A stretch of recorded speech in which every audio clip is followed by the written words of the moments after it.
خطبہ حجۃ الوداع رسول اللہ صلی اللہ علیہ وسلم نے 1,40,000 فرزندان اسلام کے سامنے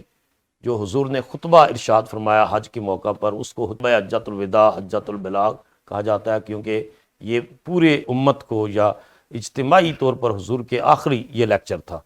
اور اس کا ریٹن فارم میں ایک سیکشن آج تک موجود ہے جس میں حضور علیہ الصلوۃ والسلام نے فرمایا کہ میں زمانہ جاہلیت کی تمام جو ویلیوز اور نامز تھی ان کو ریپیل کرتا ہوں، منسوخ کرتا ہوں۔ اب وہ کون سی تھیں؟ ون آف دیم تھی کہ انسان نیوڈٹی کی کیفیت میں کعبے کا طواف کرتے تھے، تو حضور نے فرمایا یہ انسان کو بے لباس انسان کو مصطفیٰ نے با لباس کیا، کہ فرمایا لباس اس کے شرف کی علامت ہے۔ پھر ریسزم بہت زیادہ تھی، یعنی کہ نسل پرستی، کیونکہ ٹرائبل صورتیں تو ریسزم تھی، عرب اپنے آپ کو جو ہے برتر خیال کرتے اور دوسروں کو عجم اور گونگا کہتے، تو رسول اللہ صلی اللہ علیہ وسلم نے ریسزم کا خاتمہ کیا، فرمایا کسی عربی کو کسی اجمی پر کوئی فضیلت نہیں۔ There is no preference of Arab over non-Arab. There is no preference of white over black, except with the righteousness, except with piety, except with strong positive character. حضور نے کردار کو اور تقوی کو اور صالحیت کو یہ انسانی شرف کا معیار قرار دیا۔ اور پھر یہ بات ہے کہ نبی کریم علیہ الصلوۃ والسلام نے اس خطبہ حجۃ الوداع کے موقع پر ارشاد فرمایا، ایھا الناس، اے لوگو،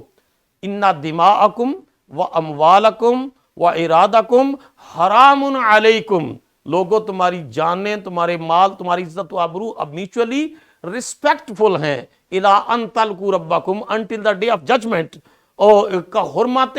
شہرکم ھذا وفی یومکم ھذا وفی بالدکم ھذا۔ دیکھیں نا، مکہ بڑا فرمایا عزت والا اللہ کا گھر ہے، دیکھنے سے انسان کو تسکین ملتی، گناہ معاف ہوتے ہیں، مگر حضور نے فرمایا ایک مسلمان کی اور ایک انسان کی عزت کعبہ تیری عزت سے بڑھ کر ہے۔ اور ریسزم کا خاتمہ کس طرح کیا کہ حضور نے اپنی وکٹری سپیچ کے بعد مکہ مکرمہ میں فتح مکہ کے موقع پر حضور نے ایک نیگرو سلیو، ایک کالے غلام کو، حبشی ایک غلام کو کعبے کی چھت پر چڑھا کر یہ اپنے عمل سے ثابت کیا کہ میرا دین انسان کا رنگ، نسل، علاقہ، نیشنلٹی کی بنیاد پر جو ہے وہ کوئی امتیاز نہیں کرتا، جس کا کردار اچھا ہوگا، آنیسٹی ہوگی، انٹیگریٹی ہوگی، فیئرنیس ہوگی، پائٹی ہوگی، سٹرانگ کریکٹر ہوگا، وہ زیادہ ریسپیکٹفل ہوگا۔ تو حضور نے رنگ و نسل کی بنیاد پر جو ہے وہ تفریق کو ختم کیا۔ پھر نبی کریم صلی اللہ تعالیٰ علیہ وآلہ وسلم کا جو خطبہ حجۃ الوداع ہے، اس کا ایک پہلو یہ ہے کہ نبی کریم علیہ الصلوۃ والسلام نے فرمایا، لوگو میرے بعد عورتوں کا خیال رکھنا۔ اس خطبہ حجۃ الوداع کے یہ کمزور مخلوق ہے، یہ تمہارے حوالے اللہ تعالیٰ نے کی ہیں، تو ان کے حقوق کا خیال رکھنا۔ رسول اللہ صلی اللہ علیہ وسلم نے غلاموں کے بارے میں آج اس کو کارپوریٹ کلچر میں یہ کہہ سکتا ہوں کہ جو ملٹی نیشنل کمپنیز چل رہی ہیں ورلڈ کے اندر، they have to care about their employees۔ حضور نے ان کو یہ ایڈریس کیا، پابند کیا ایڈریس کرتے ہوئے کہ you have to،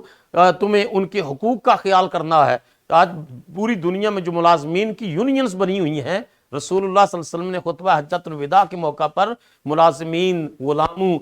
سبارڈینیٹس، ان کے حقوق کے تحفظ کی حضور نے اپنے صحابہ کو تاکید کی ہے۔ تو کئی پہلوؤں سے جو خطبہ حجۃ الوداع ہے ریٹن فارم میں آج کے ماڈرن یونائٹڈ نیشن کے ہیومن رائٹس چارٹر سے کئی حوالوں سے بالا تر ہے، کیونکہ اس دور میں اس کا تصور بھی نہیں تھا، جس میں حضور نے آئیڈیالوجیکلی بھی، نظریاتی طور پر بھی اور پریکٹیکلی بھی انسانی حقوق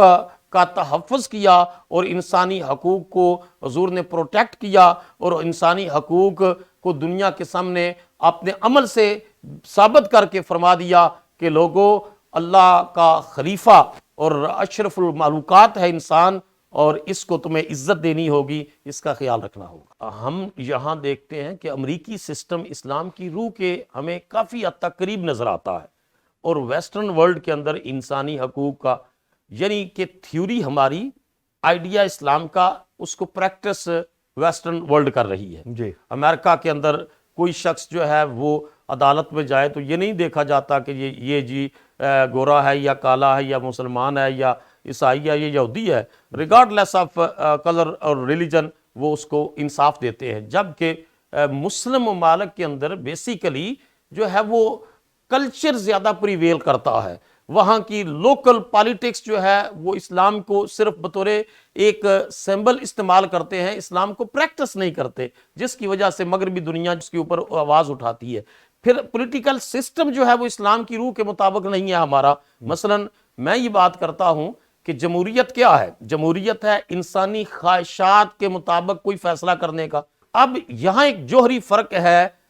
اسلام کے تصور اور مغرب کے تصور میں، کہ مغرب کا تصور یہ ہے کہ جو کچھ سوسائٹی کی ڈیزائر ہوگی ہم اس کو کے مطابق لیجسلیشن کریں گے اور سوسائٹی کی ڈیزائر کو امپلیمنٹ کریں گے، مگر اسلام کا تصور یہ ہے کہ سوسائٹی کی ڈیزائر کو آنر کیا جائے گا، خواہشات ریکوائرمنٹ کو آنر کیا جائے گا، لیکن جہاں سے وہ کنٹراڈکٹ کرے گی اسلام سے، قرآن سے، وہاں سوسائٹی کی ڈیزائر نہیں لی جائے گی۔ سورہ المائدہ کے اندر اللہ نے فرمایا یا ایھا نبی انحکم بینہم بما انزل اللہ ولا تتبع اہواءہم، اے نبی جو اللہ نے نازل کیا ہے ڈیوائن لا کی روشنی میں آپ ان کے مسائل کو حل کریں، فیصلے کریں، لیجسلیشن کریں، اور صرف خواہشات کی پیروی نہ کریں۔ تو خواہشات کو ایک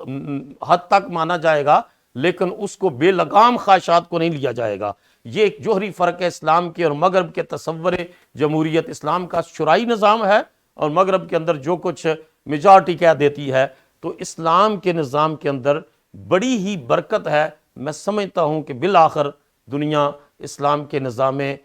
تصور حقوق اور نظام سیاست پر ضرور آئے گی اور اسی میں کامیابی